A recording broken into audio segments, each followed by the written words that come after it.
Donc, juste pour vous expliquer un peu comment ça va se passer ce matin, Monsieur Amir Kadir va prendre la parole en premier, suivi de Monsieur Jean-Claude Laure, cinéaste, ensuite Monsieur Hicham Berouel, propriétaire de taxi, Monsieur Xavier Grette, directeur général de l'Association Hôtellerie Québec. Ensuite, on va prendre les questions sur le sujet. Si les gens ont des questions sur d'autres sujets, on va les faire tout de suite après, dans un deuxième temps. Donc, merci, Monsieur Kadir. Merci, Renaud. Alors, je vous remercie de votre présence. Je veux remercier à nouveau de leur présence M. Laure, M. Berouel, M. Grette pour s'être déplacés. En quelque sorte, non pas directement, nécessairement en appui à notre projet de loi, mais pour parler aussi de la situation critique que vivent plusieurs secteurs de l'activité économique québécoise à cause des géants du commerce électronique. Vous savez que la semaine dernière, nous avons donc présenté un projet de loi qui découle directement du rapport unanime, incluant des députés libéraux que nous avons présenté en mars dernier, en mars 2017, sur le phénomène du recours aux paradis fiscaux. Les 3 premières recommandations de ce rapport concernent ce qu'on appelle le Google Tax pour les familiers du sujet. Ça veut dire comment faire en sorte que les géants du numérique qui mènent une activité commerciale d'une grande ampleur à l'échelle de l'économie mondiale, qui accaparent de plus en plus de marchés dans nos économies, fassent leur contribution en matière de taxation, en matière d'imposition. Donc, j'aimerais rappeler à tous les journalistes ici présents que dans moins d'1 heure, le ministre Letao va être interpellé en Chambre par une intervention de ma part, mais aussi par des interventions de la part de d'autres députés d'opposition pour rappeler à M. Letao que ce qu'il y a dans mon projet de loi, c'est des pistes de solutions excessivement efficaces sur lesquelles on travaille depuis 1 an. On a consulté les meilleurs spécialistes de la fiscalité au Canada par un concours de circonstances. C'est au Québec qu'on trouve les meilleurs fiscalistes en matière de taxation du commerce à l'échelle du Canada. On a consulté quelques-unes et quelques-uns d'entre eux. On a consulté le milieu des affaires. Vous avez vu M. Simons et d'autres qui sont venus témoigner ici. Vous avez sans doute vu une lettre ouverte parue aujourd'hui même dans Le Soleil par nombre d'intervenants du milieu artistique et aussi du monde des affaires qui viennent dire essentiellement à M. Letao, il faut cesser l'inaction, il faut cesser de se retrancher sur des explications et des promesses. Ça fait trop longtemps qu'on attend. Il y a une solution très claire, très concrète, qui a l'appui d'un vaste secteur de la population et du milieu des affaires. C'est le projet de loi 997 de Québec solidaire pour s'attaquer au phénomène du commerce électronique. Et en fait, je dis s'attaquer, c'est un mot violent, inutile. Dans le fond, notre projet de loi impose l'équité de la loi à tout le monde, en redéfinissant la définition de l'établissement au Québec. Notre projet de loi vient simplement, sans discrimination, sans fardeau supplémentaire pour quiconque, dire aux géants du commerce électronique, vous êtes maintenant tenus par les lois du Québec de respecter les mêmes règles que tout le monde. Alors, sans plus tarder, j'invite d'abord M. Laure et ensuite M. Berouel qui va intervenir pour finir avec M. Grette de l'Association hôtelière Québec.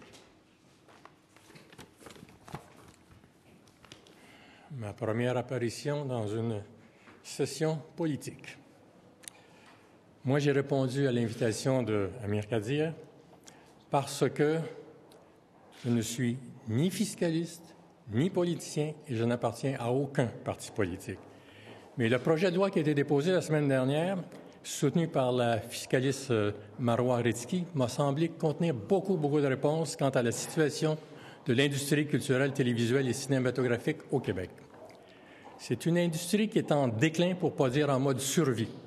De plus, elle fait face à une compétition féroce et déloyale alors que les gouvernements s'agenouillent devant les géants du numérique.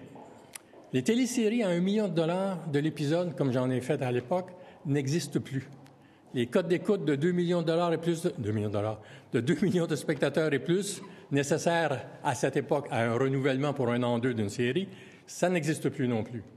On a fait affaire maintenant à des téléromans plus, qu'on appelle, à des budgets de 400 à 500 000 $ de l'épisode. Ils ont pris la place, puis en conséquence, bien, les cotes d'écoute se situent maintenant, en général, en bas du million de téléspectateurs.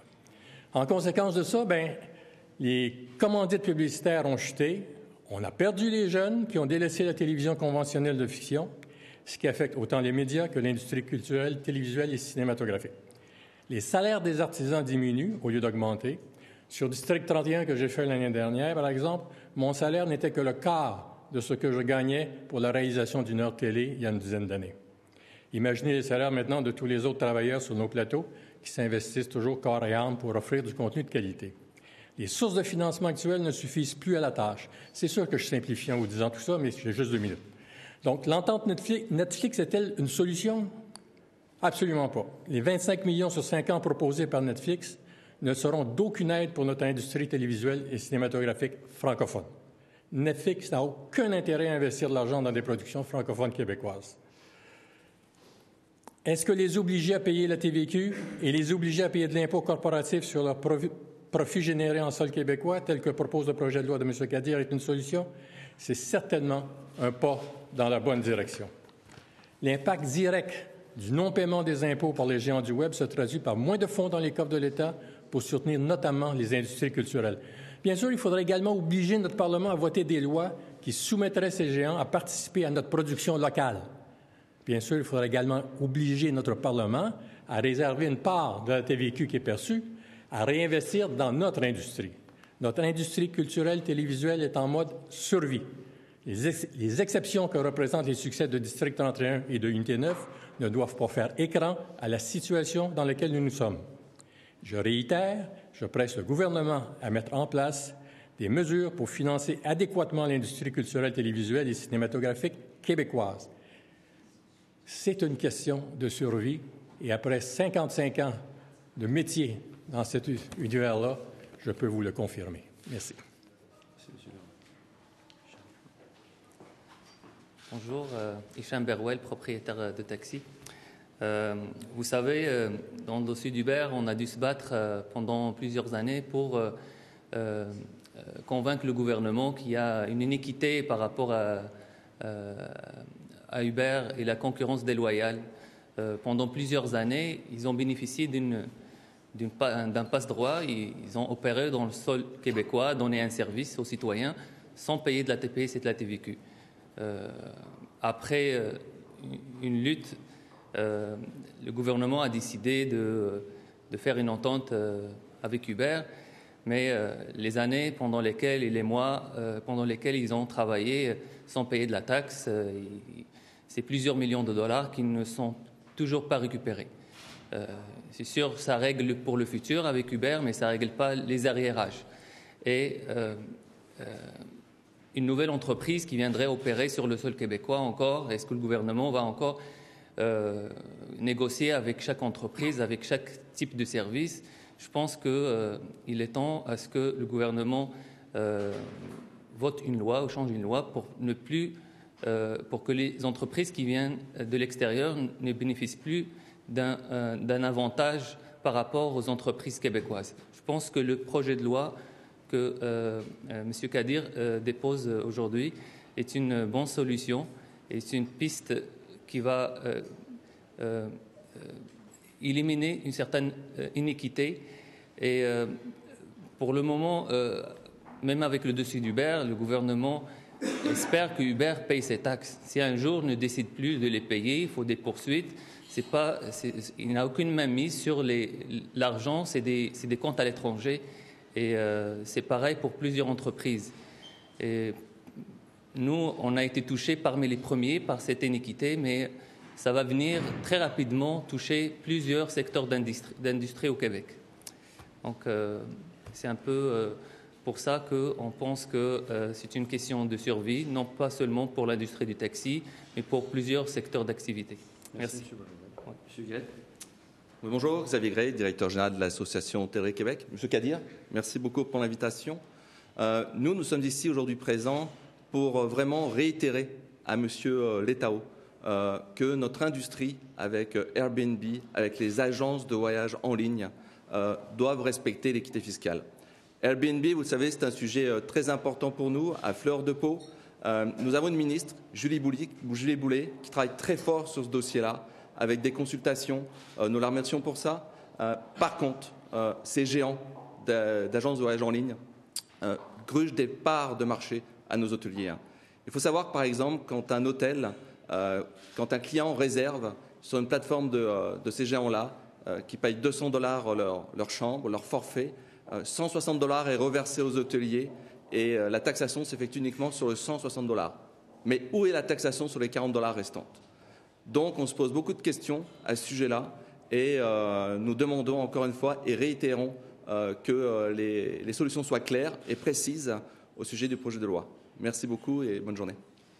On va passer à la période de questions sur le sujet, s'il vous plaît. On est un petit peu pressé. M. Kadir doit être à 10 heures en chambre. Merci. Si le fond en soi du projet de loi peut être apprécié par tout le monde, dans les détails, est-ce qu'il ne risque pas d'y avoir, comme c'est libellé, une double imposition sur une entreprise étrangère, à la fois sur ses revenus au Québec et sur ses revenus qu'elle fait à l'étranger? Mais non, actuellement, ça c'est un discours vieux de 20 ans. Même les gens comme M. Letao, qui viennent de cette école de pensée, qui nous ont poussés dans ces impasses sur le plan économique, n'y croient plus. Actuellement, on est dans une situation de double non-imposition. Alors, il ne faudrait pas quand même s'inventer des choses qui n'existent pas. Des géants comme Uber, comme Netflix, ne payent pas d'imposition nulle part sur l'activité commerciale qu'ils mènent ici. Entendons-nous bien. Et c'est pour ça que l'argent va directement, mais prenons le cas d'Uber, un paiement, ou dans le cas d'Airbnb, c'est pareil.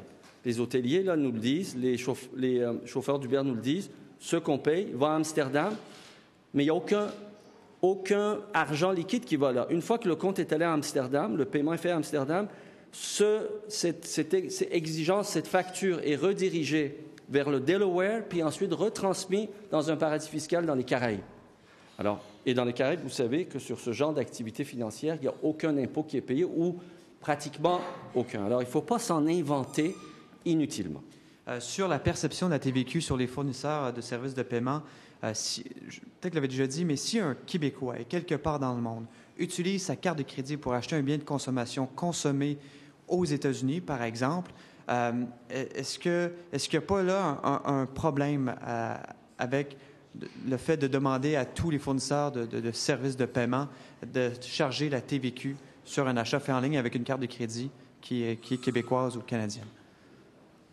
Permettez-moi de ne pas avoir sur le dos la responsabilité de régler les problèmes de fiscalité partout dans le monde en même temps.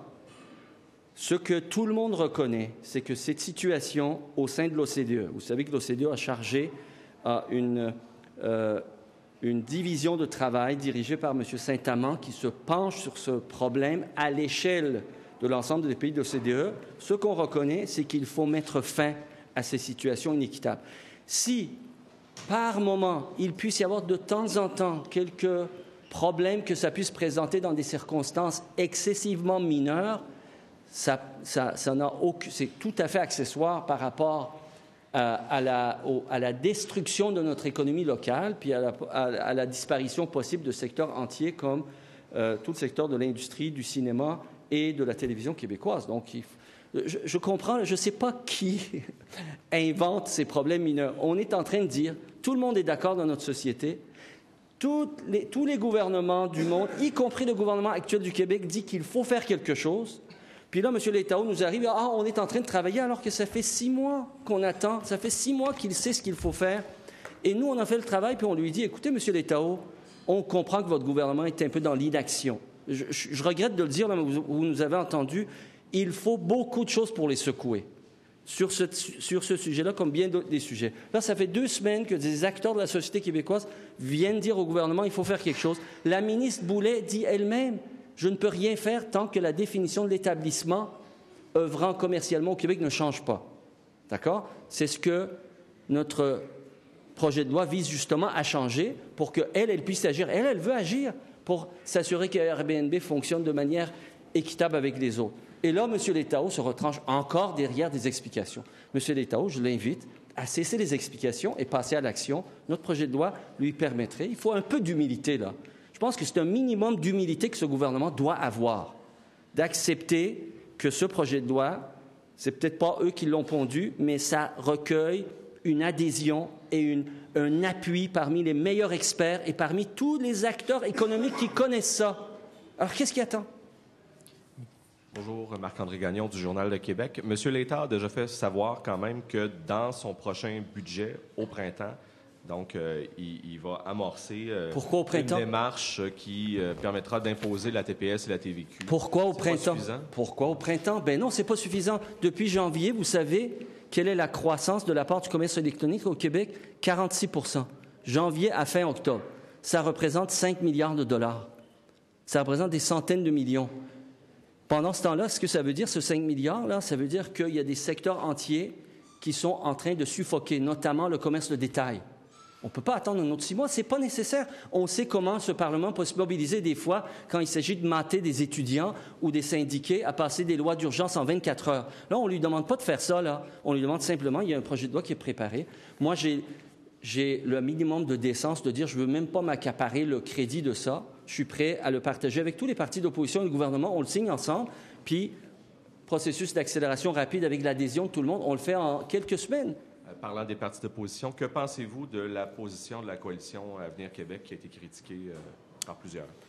Bien, il faut leur laisser le temps de se faire une opinion, mais je pense que moi, si je me fie à ce que je connais d'André Spénard, qui a travaillé plus sérieusement ce sujet, il est tout à fait d'accord avec le Google Tax, là.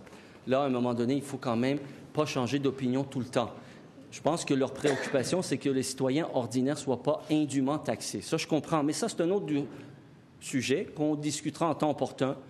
Quelle est la part juste d'impôt? Est-ce que les taxes à la consommation, c'est une bonne manière d'imposer? On pourra tout discuter de ça. Diminuer la part d'impôt des gens ordinaires pour augmenter la part d'impôt des Pierre-Carl Péladeau, des François Legault et des Amir Kadir.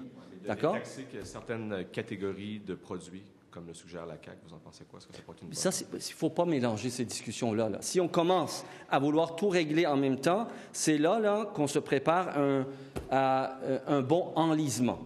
Je demande à François Legault un peu de responsabilité comme homme d'État. Il aspire à devenir premier ministre. Ce n'est pas le temps de venir dire à tout ce milieu des affaires, à tous nos artisans, à tous les secteurs de l'activité économique locale qu'il veut en même temps régler toutes ces questions-là.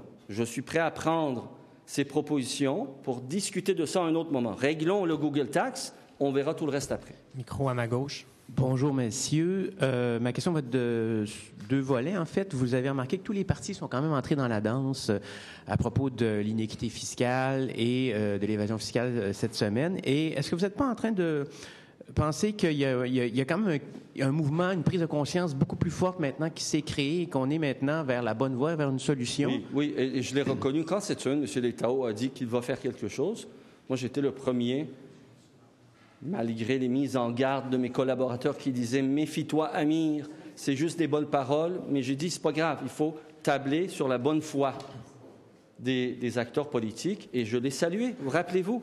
On a même juste rapporté cette partie de mon intervention. Donc, moi, je veux qu'on table sur la bonne foi de tout le monde, sauf qu'il ne faut pas que ce soit juste des explications.